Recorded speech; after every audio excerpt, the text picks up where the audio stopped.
Alright, welcome back YouTube. Thank you for stopping by. If you enjoyed this video, please hit the like button and subscribe for more content.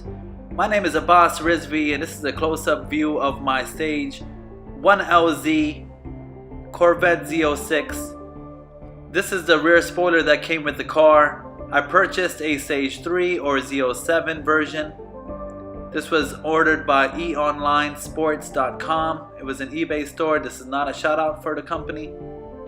Installation is pretty simple. They sent over 4 hardware drill bits. Two were longer than the other, really mainly to hold the wicker bill in position. The original factory, as you can see, it comes with 5 pre-drilled holes, and the aftermarket winglet only came with 4. They all use different type of hex nuts.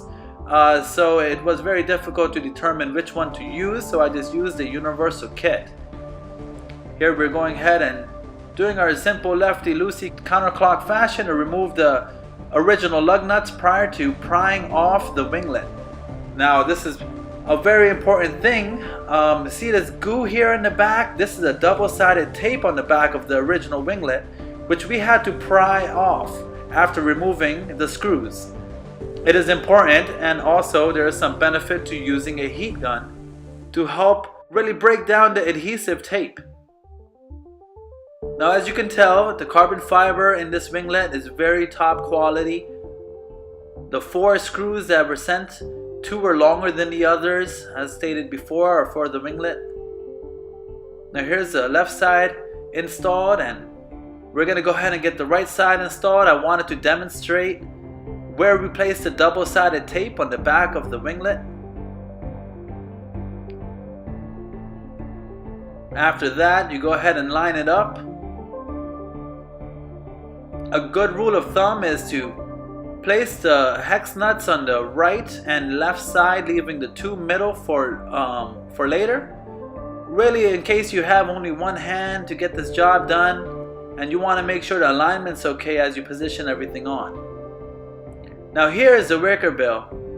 As you can see, there's pre-drilled holes which are supposed to use the replacement hex nuts that go on the middle 2 of the winglets. They're longer, so it allows for everything to fit in perfectly. This is the final product. Once again, if you guys are enjoying this video, don't forget to hit the like button and subscribe for more content. The notification bell helps a lot because I'll be making more reviews and installation videos of my Corvette Zo6. My name is Abbas Rizvi. I hope you guys have a great day and tune in later for more content.